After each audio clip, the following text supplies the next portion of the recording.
Moin aus Mainz and welcome to another episode of the Wingfoil Experience podcast, and today it's part 2 with Roberto Ricci. Last time we were cut short and we couldn't deep dive into wingfoiling itself, though this week was the time to speed up and get into wingfoiling, and we talked about a lot. We talked about his personal setup that he would take to an island if he had to go for a 6 months trip.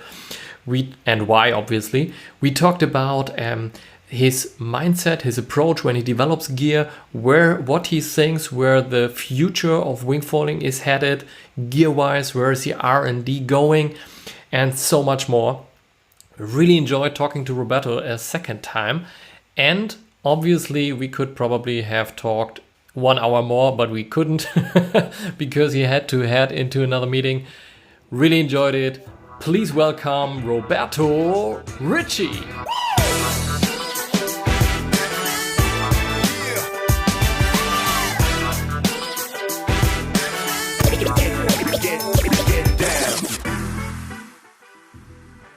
Good morning and welcome to Roberto Ricci again. This is the first time that we actually have a part 1 and 2. So thank you so much for showing up today again, Roberto, and taking the time to be with us.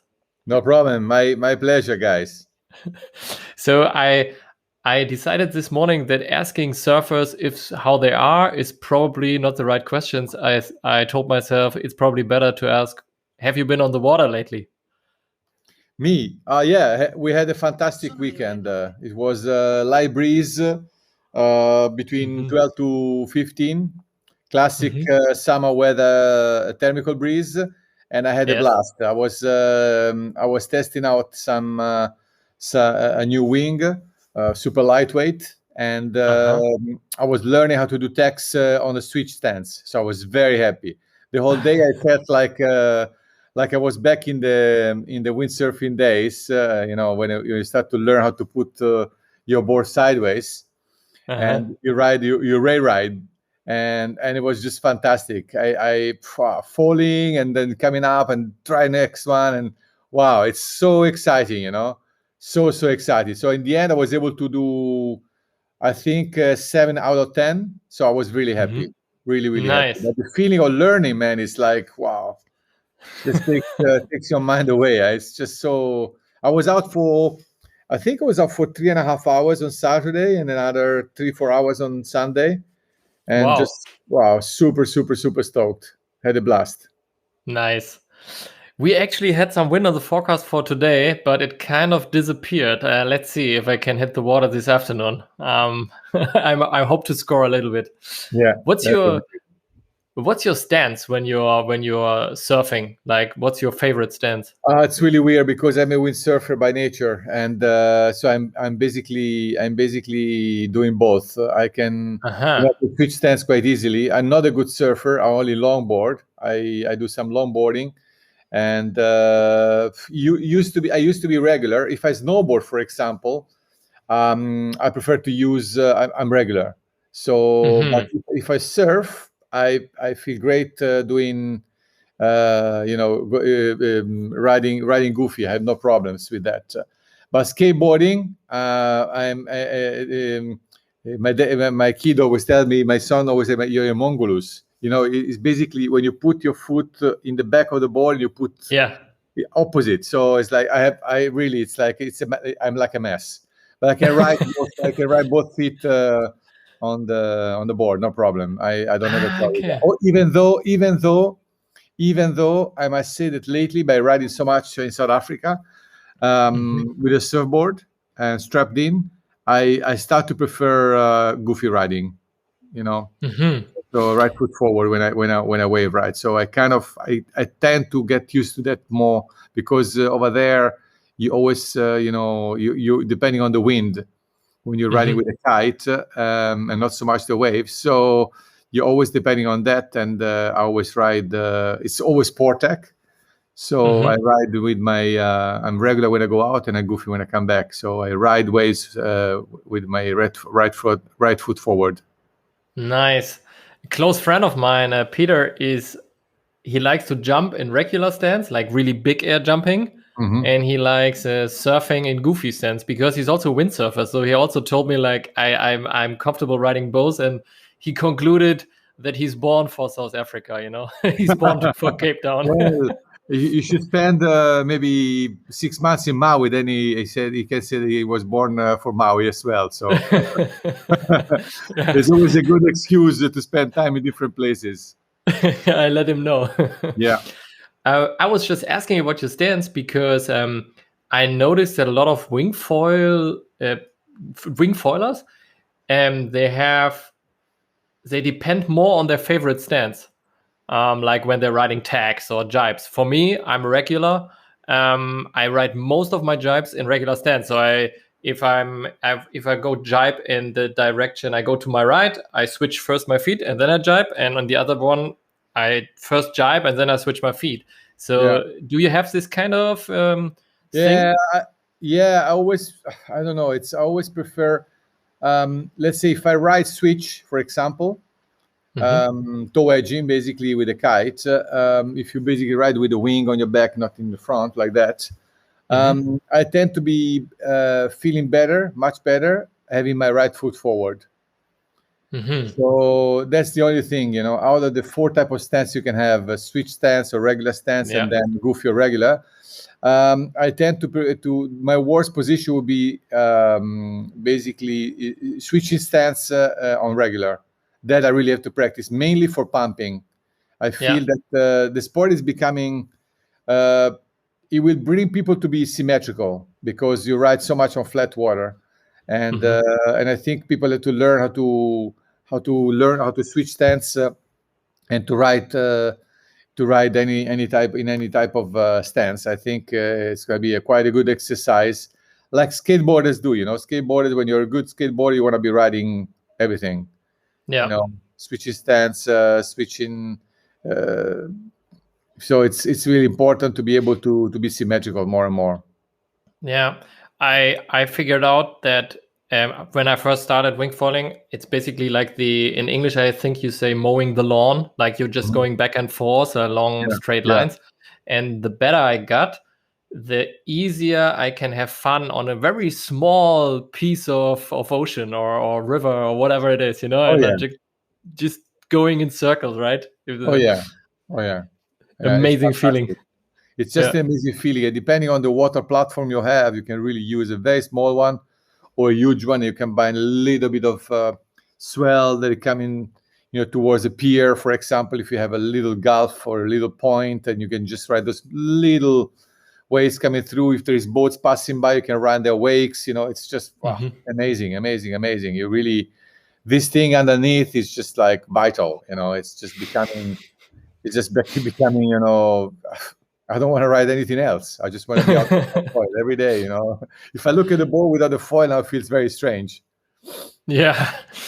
Let's dive into your wingfoiling gear. I mean, obviously, like Abelago told me, you have a huge garage or storage or something like that where you have all your prototypes and everything. But if you would be a regular guy, you're not the head of RRD, you're not developing, you had to choose a quiver to go on a 6-month trip, something like that, just one quiver.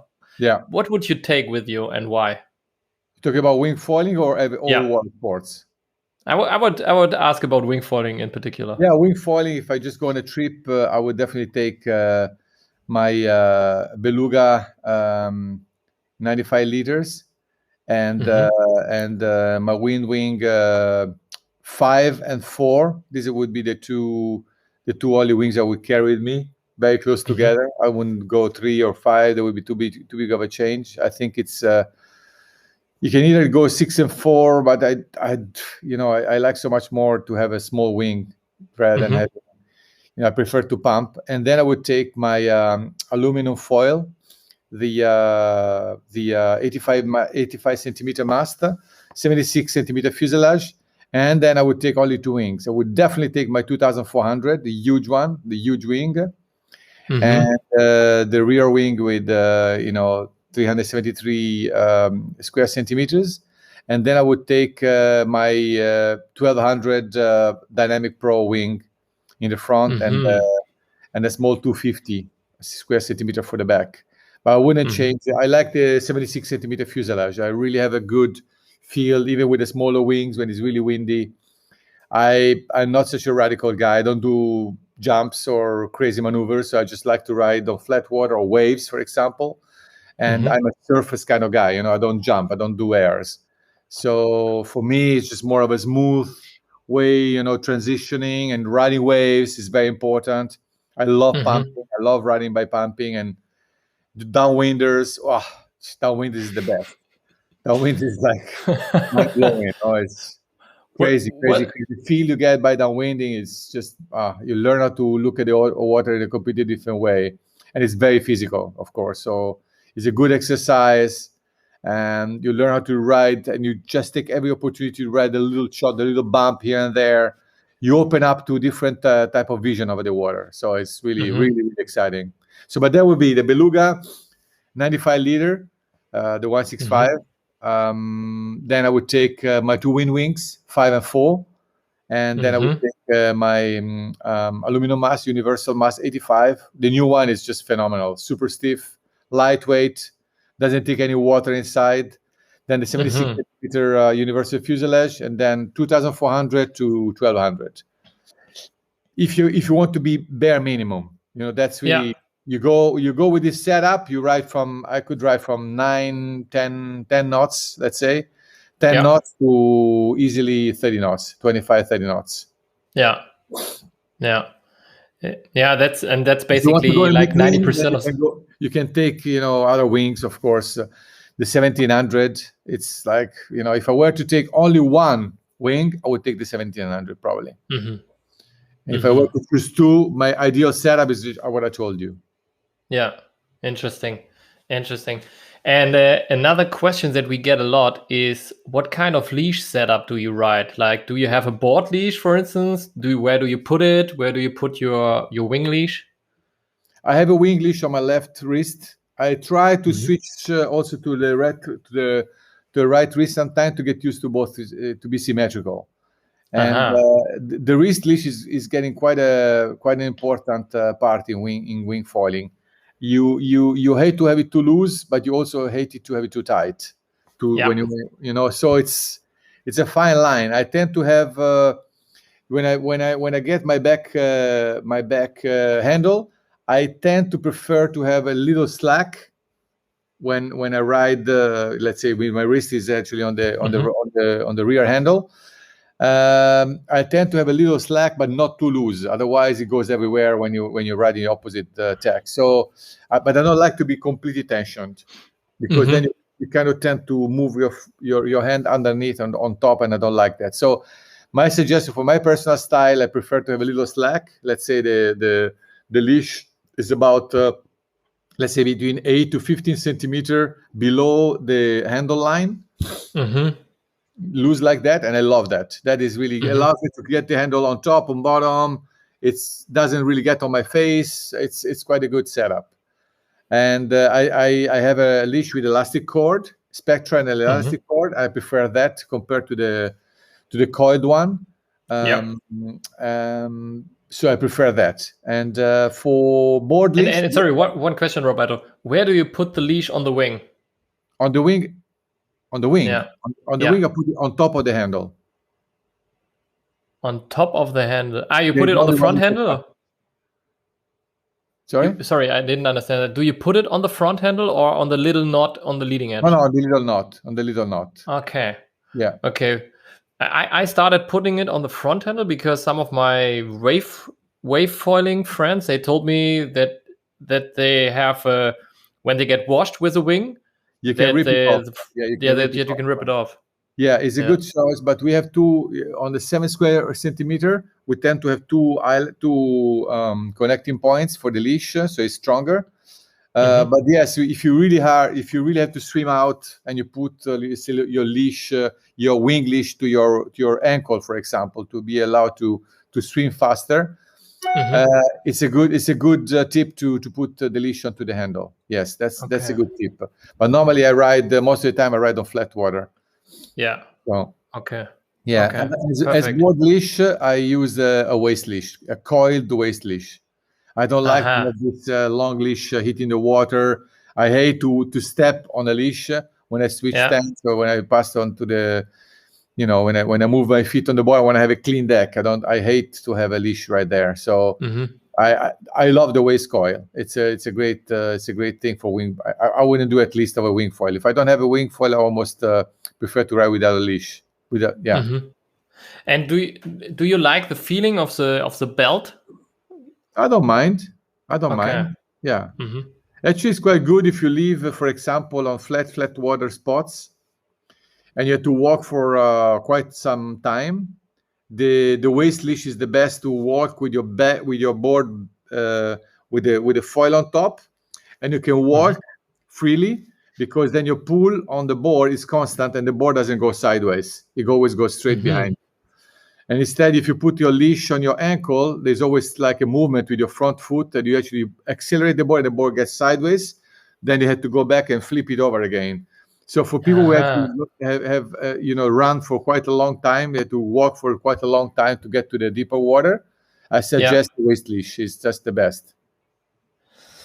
Awesome. I already learned a lot. I never thought about switching the leash on the wing leash on the wrist. That's something I want to take away. And the other thing is, like, if I have to swim, to put my leash not on my arm but on my ankle. That's also awesome.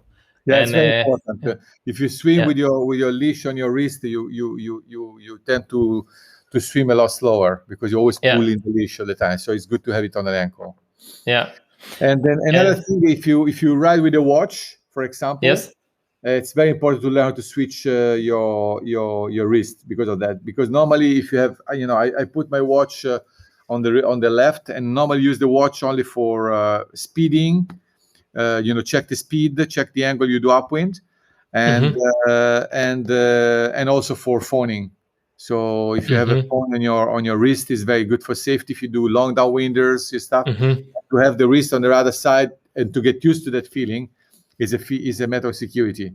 Of course, you can have your watch on the other one, but it's nowadays I'm working on a system that can put your watch on top of the wetsuit, but still be able to get the touch with your pulse, the iWatch. Otherwise, if you don't have the good readings of your pulse, you cannot really see your heartbeat or something like that. So it will be a new system for that.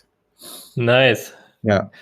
That's awesome. And for the wings, another question that is discussed a lot is, do you prefer windows? Because Roberto Ricci has both. You have windows and no window wings. What do you prefer personally? I don't mind either. I don't feel so much different with the two, except that on the with the window, you can definitely see a lot better around you. And if you're riding with some friends, or if there's surfers or kiteboarders, or if you're able to ride in a place where there's a lot of people around, definitely always ride with the window. It's but we still keep making the wing without the window, because we get some requests from people riding on snow. And the PVC window is quite brittle. If you ride below 5 degrees Celsius, and you impact your wing, you can really break it. So it's mainly done for the winter sports. I love the window when I get on the water and I can see through it. I hate the window when I have to pack down my wing. Yeah, because it's cold up there. Probably that's it. Is that because if you have temperature over 10 degrees, don't worry, you can really fold the window in the middle. Nothing happens. Oh, really? Yeah, 100%. If you have a good PVC material, you can really bend it. I mean, below 5 degrees, it's a pain, and then you damage the window for sure. But over 10 degrees of temperature, don't worry, you can really fold the window, no problem. That's interesting. Okay, got it. Another new information that I just learned. Well, it depends on how much you care for the perfect window to be completely streamlined, or have a little wrinkle here and there. I don't mind, honestly. I'm kind of a rougher type of guy. When I go in the water, unless I have to test something, I like to ride. If I really pack it, I pack it hard, put it in my bag, and don't worry about it. But here we have temperatures all the time over 10 degrees, and in summertime it's always 30. So 30 degrees, the thing is like it's melting almost, so it's very, very soft. You can really fold it, no problem. Okay, got it. Roberto, I think what most people are interested is you are developing gear and you have probably kind of a process, a mindset. How do you, like, now we are in Roberto Ricci season 26, right? Yes. So now you are preparing season 27. So, well, 27 is already finished. We are working on. Yes, we are working. We don't have really a seasonal, let's say, collection any longer, which means that we are now combining different seasons all together, and we don't want to have any longer calendar year. We can say we are in season year 26 just because it's 2021, and that's 26 years after I started to present the first collection. That's how we consider, let's say, the year. But in the year, let's say in the collection year 26, you can have products from year 25, year 26, and then eventually start also to have some year 27. How we define that is basically products that are launched before the 31st of July of each year will fall into the same year, into the same calendar year. Let's say we have products a year, now we are in year 26 for the brand, 26 years after it's born. And if a product is released today, it's a year 26 product. So it's going to have everywhere. It's going. If it's released on 1st of August, it's already a year 27 product. And it can be released on the year 26. You know what I'm saying? Got it. You will only see year 27 on the website only on January 1st. Okay. So you are now preparing already products that are 1 year ahead, 1.5 years ahead, right? 1 year, yes. Some of them are 2 years ahead already. Yeah. And we have to do because the production, we produce most of our products in the East, China, Thailand, Taiwan. And we got to make sure that the companies we have a really strong deficit of supply. The whole world that is depending directly mainly from China, it's having huge problems, mainly of transportation, but also raw material supply. So all the manufacturers are crazy, and they just don't have, because of the COVID last year, they release a lot of workers. They are re-employing them, but it takes time to form them again, etc. And then also the supply of raw materials went down quite a bit last year, and now it's skyrocketing. So they have time. There is a catch-up time. We basically lost at least 6 months of productivity, and now between, I would say, February to June, July this year, it's going to be difficult to get the supply of all the products in time. It's going to be a challenge for all the brands, not only us. It's just going to be for the whole world, for all the category of products. There's not one sector which is taking advantage of this, except maybe the vaccines, which is shortage, but they produce huge amounts. Crazy world, but restructuring, and for the transport is also a huge problem, mainly for the sea containers. Yeah. You also fly. You also transported some of the wings via airplane, right? Or yeah. Well, it depends on the necessity and the sales, but yes, now we are always almost out of stock every week, and we consistently get wings by air. So it's really expensive to get them by air. Yeah. Okay, and so thanks for the look behind the scenes. And now, when you are thinking about new products, like, how do you take the time to write the current product and see what you could probably improve, and how do you then think about the new product, writing prototypes? Like, how do you go? Well, the process always starts from the previous collection, and we have benchmarks of other brands that we keep on buying, and we keep on having supplied by our team riders or by our customers in general. So I tend to always have a pulse on what everybody else is doing. It's very, very important to know. It's kind of no secret that everybody buys products from other brands to compare, to see where you're really standing.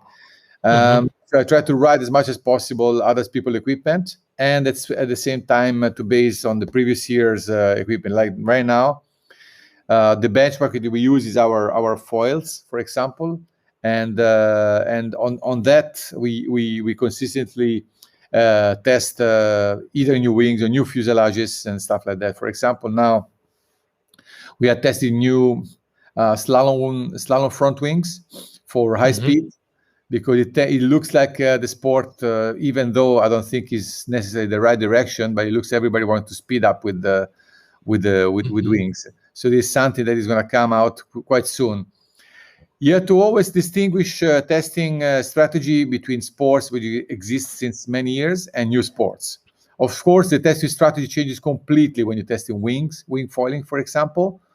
You know that what you test today will be very likely has to be in the market after 6 to 8 months maximum. Otherwise, you already have a product which probably is not going to be so upgraded and updated. Sorry.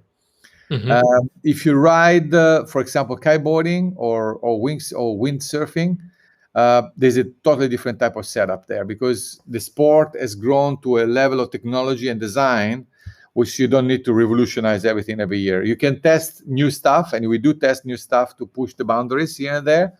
But you tend to make choices a lot in advance. Let's say, for example, the new boards, there's the collection which are going to come out in January next year, for example, are all already tested and designed, and they already are in the process of being produced. So it varies from product to product. With the wing, now we are, I would say, what I test today has to come in the market in 6 months. Windsurfing, what I test today is going to come out in the market 1.5 years later, about. Kiteboarding, it's about a year and a half, mostly a year. And that was also one of the questions from a Solent Foiler via YouTube, that he said, like, how much do you learn from other brand designs? And I think you already answered it quite a bit, that you said you're constantly testing other brands. Yeah, whenever there's an interesting product from another brand, you try to get as quickly as possible in your hands and to see what is really new, and try to be the judge before your customer do.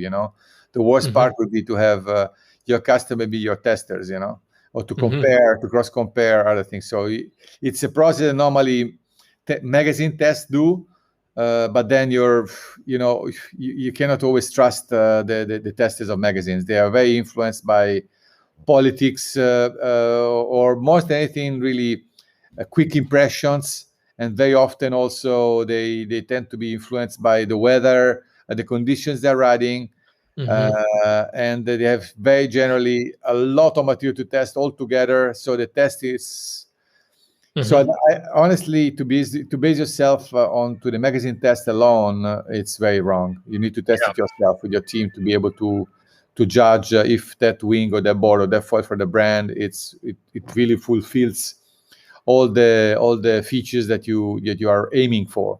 And it's quite important to do it yourself, either yourself or your team riders, of course. Yeah. And I how do you make sure that, I mean, you just said, like, some testers, they test in some certain conditions, and then obviously they only judge it by the conditions where they had their hands on it. How do you make sure that when you test something, it's not biased by your personal preferences, by the conditions maybe in Italy that you're used to? Do you have kind of a framework for that? Well, first of all, is to work with experienced testers, or testers that have, let's say, a very analytic approach to product performance, and they don't judge it by the first impression. It's quite important to be quite professional when you do test. To do, first of all, it depends what you're testing, of course. Nowadays, for example, if you do test wing foiling gear, I think we can be very analytic and very precise when you test hydrofoils. Because the hydrofoils, especially the mast, it's really the key point of the whole system, can be easily tested on a laboratory. If you have a proper setup like we do, for example, in our factory, you can measure the stiffness, you can measure the side flex, you can measure the torsional flex, you can measure the weight, you can measure the profile thickness, and you already know how the mast is going to perform. You can really you don't need to be super smart to test the mast these days. You just need to measure it in laboratory. Different thing is, of course, for wings. Wings need to be tested in the water. You can estimate that their wing, the thickness, that profile, that camber, that's whatever, that all the dynamic, the geometry of the wings.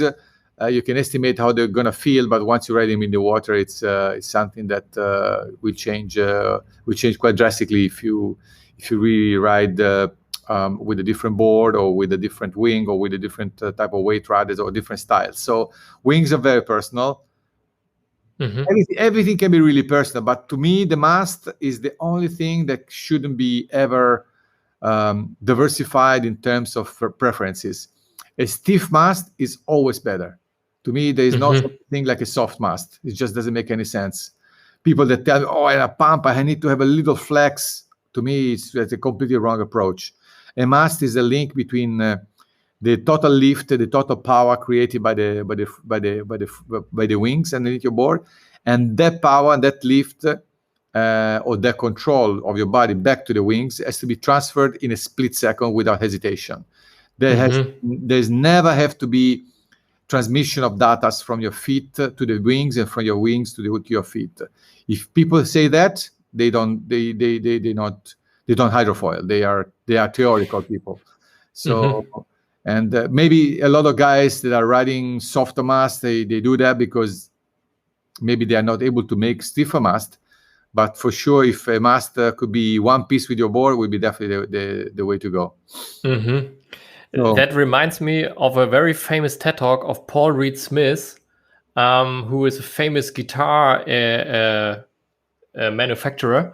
And he said basically the energy when you play a note on a guitar, the energy should be transported out of the guitar without any loss. That's the optimal guitar. And that kind of reminds me of your description of a mast. Like, that's a perfect instrument if you don't lose any energy. So a poor instrument is going to lose a lot of energy throughout the process. And probably that's kind of a similar situation here where you want a mast to be perfect. In a way, it's a similar comparison you can make to a guitar, but definitely it's more to not only the energy, it's really the data transmission. You know, the wings give you the push to come out of the water, or the lift to be able to sustain yourself going and moving forward. And your feet are basically the link that is going to give the balance to the whole system. Your body movement back and forth, your pressure points to keep control of the wings has to be boom. You do it on the wing or vice versa. So anything that is transferred differently, it's just not right. To me, the mast can be definitely tested in laboratory without any hesitation. Okay, interesting. And you mentioned that your new mast is very, very stiff, even it's from aluminium and not from carbon. Yeah. Like, why did you decide? Why did you decide for aluminium and not carbon, and why is it stiffer? Well, I prefer to have. Well, you know, ultimately you can ride a carbon. The new carbon mast, the SW, is called the SWK Carbon 85. It's possibly the most advanced piece of composite material you can find in the market today. We spent over a year to develop this mast, this profile, especially the layup of this mast. And the mast is made with only with the best available Toray fibers. Toray is a very famous carbon manufacturer, probably the biggest one in the world. That makes this special carbon fibers, which are called MJ40, in a special weaving weight. And this MJ40 has fibers and quality of carbon, which is the best you can find in the market, basically, for that specific weight and that type of weaving. And realigning biaxial, triaxial, and unidirectional fibers onto this mast with a specific profile of 80 millimeters, which to me, today, 80 millimeters is just right on. For wing foiling, it's just like the right profile thickness. the profile has to be a little bit thicker also in the back. It doesn't have to be too trimmed. So we specify that that the profile design to be carrying its shape and its width, its chord, maximum chord, all the way from the middle to the back a little bit, because there's not such a thing with efficiency of penetration in the water with the mast. There's efficiency being as stiff as possible. That's it. You know, the mast has to be just as stiff as possible, and that had to twist. So both the lateral flex and the torsional flex have to be always in control. And that, to me, if you really want to spend a lot of money, then you can, you know, buy yourself a beautiful carbon mast. But don't mistake, don't mix up lightweight with stiff, because not necessarily a lightweight mast is good. A lightweight mast has to be, first of all, stiff, because there's a lot of carbon masts which are softer than aluminum masts. So don't mix up like that. You know, if you choosing your mast just for the weight, you're not on the right track. You should really choose your mast. Of course, then identical weight, identical stiffness, torsional and flex stiffness, and a lighter weight. Absolutely better is to have a lighter weight mast. But before being light, it must be stiff. That's what I say. That's why I was saying that I really love our aluminum mast, because they're all 17.7, 17.8, depending on the tolerances of profile maximum thickness, but they have a middle stringer. They normally make them hollow, so the middle stringer of the aluminum mast is really creating a super stiff profile. Very low torsion, and I think for the money you're spending on an aluminum mast, it's really hard to get anything better than this. Of course, you want to go a step up. For example, our aluminum mast have a torsional flex of about 3.5. Let's say if you have a special attachment point system to measure torsional flex, we attach the mast to a wall, and then we put like a stay, we fix the front. We put the fuselage onto the mast. Then we fix the fuselage in correspondence of the leading edge of the mast, right beneath that. And then we attach 30 kilograms at 36 centimeters from the center of the mast. And then you see basically the mast is torsion like that. And that difference between no load and load is what we call torsional flex measurement. Our aluminum mast will flex about 3.5 to 4 cm, depending on the profile accuracy, but normally it's 3.5, and a carbon mast would flex only 2.5. So 1.5 centimeter or 1 centimeter difference in terms of the flex is a lot. You can feel it when you go straight. If you're really pushing a big wing downwind, or if you really want to go as fast as possible, torsional flex is going to become a major problem. You know, if you really have a wing that actually start to push the mast sideways, wow, it's terrible. You can totally get lost, lose speed, or totally get out of control. Wow, that's very interesting. Never talked about it. So I probably have to get a new mast, a new aluminum mast from you, and then try it out. There is good mast around, not so many. I could tell you the brands which have good mast and the brands, but it's not my business to do test. So if you buy one of our mast, you're sure you get, if not the stiffest, the very, very top stiff mast. So far from the one we measured our stiffness was always up to or better. So it's torsional stiffness. We are by far the best with the aluminum mast. So very happy about that. Cool. Yeah, sounds good. Yeah, sounds good. Maybe because we are already heading to the end of this episode, maybe a couple of questions that we got via Instagram that I really found interesting. So a question from Solenfoiler again via YouTube was, what is going to be the biggest difference between the current generation wings and maybe the wings in 5 years' time? Will they all be inflatable? Do you think we are using only a Lula or something else? Like, what do you think? Like, really far ahead? It's inflatable is definitely the way to go. I don't have. Maybe we're gonna have wings which are gonna have some frames in some parts, which is gonna be my piece of carbon or aluminum, you name it, just to make it stiffer and better. But or maybe for racing, we're gonna have full stiff wings, even though I don't think it's the right direction to go. But who knows? Let's see. For the time being, I can tell you from now until the next 2 or 3 years, we're gonna have a lot of inflatable wings because it's just more practical. It's very safe. It's lightweight. There's no, I mean, you cannot beat the air, and pressure creates the best stiffness without sacrificing, first of all, cost, secondly, weight. So I really see it very hard to beat an inflatable wing today. In terms of Alula, well, Alula is a great fabric. We are testing since already 9 months, and both on the kites and on the wings.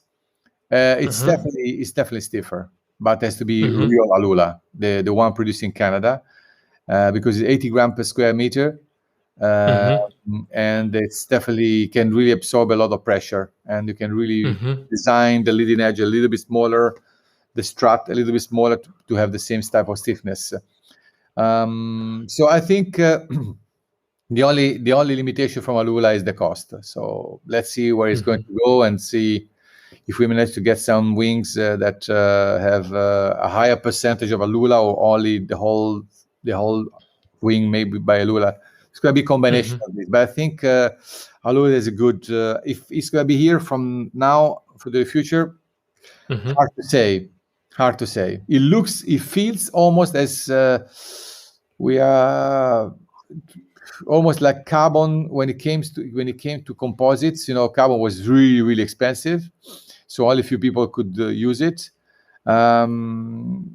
It might be a good alternative to Dacron or to normally polyester fibers in general. Let's see. We are testing. We have good results. We have to test now longevity and durability. So let's see if this is also an issue which can be solved. But so far the test is pretty positive. Interesting. Then we have a question from a buddy of mine, Frank Bingel, via Instagram, and I think it's kind of interesting question to reframe it. Like, we already talked about that Roberto Ricci design. The company is in years 26, so that means you have been founded 26 years ago, right? Yeah. If you could go back in time and you could relive one of these seasons, what would be your favorite one? Oh, wow. Yeah. Well, every season is special. Honestly, I have great memories of the season year 0 because it's the start. You're so excited. All the boards were custom made and mind blowing. You know, the energy and the ideas and the feel you have at the start of a project, of course, is unforgettable. I still remember, you know, when I made this first boards I took to the ISPO in Munich for my first display. I still remember that you know, I drove in my car and the board was freshly painted. I still remember the smell of the paint inside my car. And driving all the way to Munich, I always would get high from the acetone of the. I remember. I remember every little bit of those boards, every little detail, and I honestly remember every little detail of every product which we do, and we try to always keep it up to that. And another year which I absolutely love is the Millennium Edition. The Millennium Edition with 3 wave boards which we shaped on Maui. And those boards were really a big eye opener to a lot of the market. Those boards were really new, innovative, very different style. The graphics were made by Miki Eskimo together with me, you know, and he gave us some really great input on doing something very different, you know, breaking the status quo. So that was really a year that we could feel that, you know, wow, we have really a possibility to really break through. And so it's like a confirmation of your good ideas. And then another year, which I remember with a lot of pleasure, year 10. Year 10, the whole collection got very colorful, super colorful. Every product was up to 4, 5, 6 colors on, and was very complicated to be produced. But at the same time, it was really a year of statement as well. 10 years. 10 years is we did a fantastic video on Maui, and a lot of team riders around. We're getting bigger and bigger worldwide, and I remember those 3 years specifically as 3 years of milestones. And of course, the other collection is the yearly collection. Year 20 has been a significant year, and year 25, the one from last year, where we really rechange and realign the whole collection to the stripes, and then the white, the orange, the gray, and the black. These are our 4 colors. That's it. These are already, after 25 years, we made a statement. These are our colors. They're gonna be here to stay. Clean up a lot of bits and pieces. Be more recognizable. Be on one line. The orange is a sparkle, and all the other ones are UV resistant colors somehow. So that's really what the company is based on. No sugar coating, but I really love the colors from year 25. I really love it. I think in wingfoiling, it was the coolest looking setup on the market. It's just my personal opinion. I don't want to. Yeah. I wouldn't say it if I wouldn't really feel that way. And it looked super cool on photos. Yeah. What we tried. It was a strong influence also from clothing. Because the collection that we made with clothing after the years, the main focus was to be able to create collections which will be taking all the superfluous parts out. The garments need to be clean and sophisticated, but clean, with very sharp lines, with very little details outside. And then when the detail is out, it has to be super technical and has to be recognized as high quality.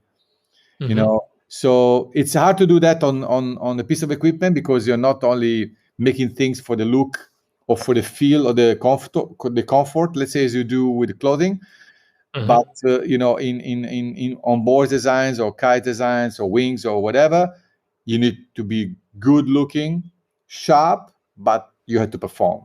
If you don't perform, it doesn't go. With fashion is very different. You wear something also because it just looks nice, sometimes. And most of the people buy things because they feel, the stretch, the comfortable fit, and it's quite an innovation, I would say. But that type of thing, with the approach to simple details and to clean it up a lot, it's been strongly influenced all the colorways. You don't need to have too many colors. You just need to have a super sharp product, and has to be looking good. And first of all, it has to last long in the water. And all the black, all the white, all the grays, they last for a long time in the water because they don't fade. So to have a little sparkle here and there of orange saves the board from being completely dull and boring. By the same time, keeps the product being beautiful and well-colored and long-lasting in the water for a long time. So the old color can easily recognize, first of all, and they always it's hard to find somebody which doesn't like either black or gray or white or orange. Orange is a very happy color. It's between yellow and red, which tend to be two of the main colors of the of the spectrum. And combining those two very colorful mix, you basically mixing up the magenta and the yellow to form orange. Orange is if you ask out of 100 people if they like orange, you would say 95% would say yes. It's strange. We did this test and it's like everybody likes orange. Interesting. Yeah. So 2 last questions. You just mentioned Mike Eskimo as he helped you design some Millennium boards, and you also mentioned him in the last episode that he also supported you in using your own name, right, for the brand. Absolutely. Mickey is a good friend. I haven't seen him in a long time now, but we keep in track. Sometimes he calls me up, he keep me updated about what he's doing. But it's been a huge influence in my beginning. And just because he was always looking at different ways to express himself as a writer, as an artist. He's an artist by heart. No compromise. He only Is likes that he only likes what he thinks is avant-garde and cool, and he has a very good eye and a good sense of the trend.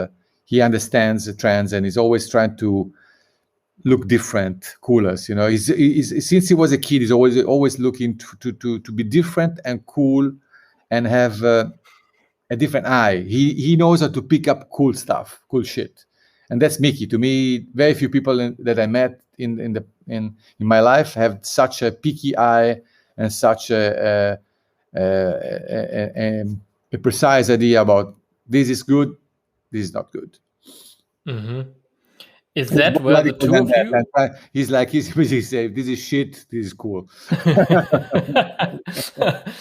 Is that where the two of you also have a strong connection? Because I feel like you also have this in everything that you do, that you have this artistic approach also to things. Well, we more than art is more like looking in line with not the trend, because the trend is already late, to be in line with what's going to be appreciated in the time, you know. So it's very important to be a little bit ahead of the time, not too far, because then you are too far away, people don't get it, don't pick it up, and maybe they discover that later or never. So it's always good to have this kind of trend a little bit far ahead, but also to establish recognizability. After 25 years, you know, now 26, it's important to set the tone for recognizability. It's very, very important that people see you, who you are, what you do, and they see that the colors and the boards and the products give you a sense of reliability. You know, when you buy something, you want to be, okay, I buy something which is not going to let me down, or is not going to have a hard resale value. It's important that I put the money on something that is going to last. And this is why our collection tends to be a classic evolution, but not a revolution nowadays. So to be innovative, you don't need to be revolutionized. You need to modify the status quo with good innovation that can be appreciated and understood. People must understand what you're trying to tell them. And for this, Mickey I'm more like trying to mix up the radicalness part of Mickey and his vision about what is cool, because he's looking only into arts and trends in general. I'm more like the one that actually picks up this kind of innovative outlook and try to make the product. That's why our cooperation was working in the very beginning, especially so well. But he's still in my heart and in my head when I think about how to make a product. Say, would Mickey like this, or what would you think? You know, still, it's like he's been my mentor in a way, you know, because he's always. But apart that, we've been really great friends, and we've been traveling around the world and doing crazy things around for so many years, and we like each other. When we spend time with each other, we are super happy. You know, together we are really super happy. Nice. Roberto, last question. The question about Mike Eskimo came from Martin Peitz via Instagram, and the last question is from Frank again. He asked, like, Golito Estredo, the windsurf freestyle, legend, so to say. He joined the Roberto Ricci team. Is he gonna compete in the PWA freestyle this season, or is he also focusing really on winging? He's gonna do both. He's sponsored to do both. Of course, we want to keep him on the top of the rankings on freestyle PWA. We don't know how many races we're going to have this year, but sure, he's going to do all of them. It looks like the EFWPT, it's going to be maybe a better tour. We don't know. It's like it's going to be more present. Now it looks like they're going to have more European tour events than PWA. So maybe the European tour is going to be more important. So he's going to attend maybe not all of them on the European tour, but the most important for sure. And PWA for sure, 100%. No, he's doing both.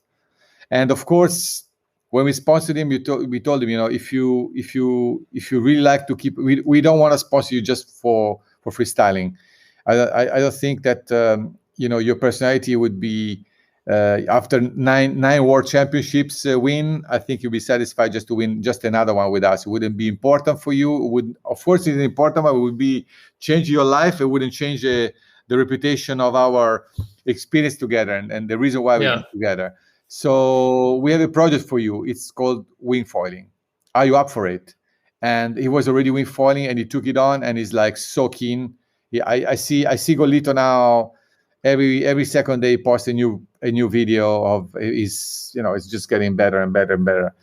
So let's see. I mean, he has all the possibilities to become one of the best ones. It's just up to him. We give him the best material and best support we can, and knowing what he can do on a windsurfboard, I wouldn't be surprised. He can really show us some really cool tricks on a wingfoil as well. Nice. Looking forward to see that. Me too, for sure. I mean, last year, Balz Müller and Tidouan Galea have been basically being head-to-head, right? But there's so many more people coming into wingfoiling now. We had this competition in Sicily last week, 2 weeks ago, and out of the first top 10, there were 4 guys they were 15 years old. So it's definitely a sport for the youth. This thing, it's good for older guys like me. I'm 58 this year, and I just love it, man. It's like, fuck. It's all I think is just wingfoiling nowadays. I just want to be out there. And it's mind blowing for kids. You can do backflips on flat water, man. What other sport can let you do that? You can do backflips, just be pulled by the boat on totally flat water. It's just wow, another mindset, and it's so exciting. Really, I'm honestly has never been so excited as I am today. Probably just when I learned how to windsurf in 1981. I'm exactly as excited as about wingfoiling as I was in windsurfing in the 81. So let's see the future. But this summer is going to be wingfoiling all over the world. Yeah. Let's bring it on. I'm stoked about that. Me too. Roberto, I really appreciate you coming to the show. Really appreciate you taking the time, even 2 times in a row. Thank you so much. My pleasure, guys. It's really good to see that you put so much passion and time in doing this podcast. I think it's very important, especially in the beginning, to share ideas and to share points of view and to learn how to improve the sport as quickly as possible. One thing, though, we shouldn't do a mistake. Don't push the boundaries too fast and only the boundaries. You always have to consider that it's always good to stay in the middle. And I think it's very important to show that the sport is not only super radical only, but it can be extremely pleasant to just do tags, as I was doing this weekend. Believe me, I for a guy of my age, to be out there doing backflips, I would probably break my knees. And by doing tags is already as exciting as it was doing front loops 10, 15 years ago when I learned how to do them, on a windsurfboard on Maui. So now it's like I go out and do my tags, I do my jives, I do my pumping downwind. I'm sure not going to hurt myself, and I have plenty of fun. And this is the most important part. Having fun and not looking at super high performance. Otherwise, we're going to push the boundary of the sport too quickly, and people are going to get discouraged. It's not cool if you only go straight. It's not cool if you use straps or no straps. It's not cool to have a leash on your ass. It's just cool to be out there in the water. Please don't close yourself onto the box. It's just beautiful to be out there and do the sport. So use the wings and use the future properly. I have nothing to say, nothing to add. That's a perfect last words for this episode. Cool. Thank you so much. Thank you, guys. See you soon.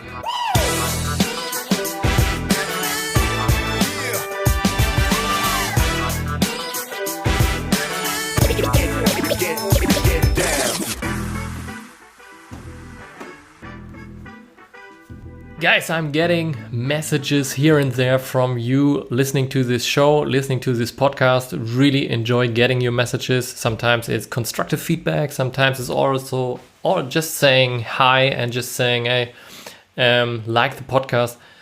If you like the podcast and you feel likewise, please share it with some friends. I don't want to say that it's a lot of work, but actually it is. So I really enjoy doing this work. I really enjoy recording the podcast and putting it out there. But I highly appreciate it if you share it with some friends.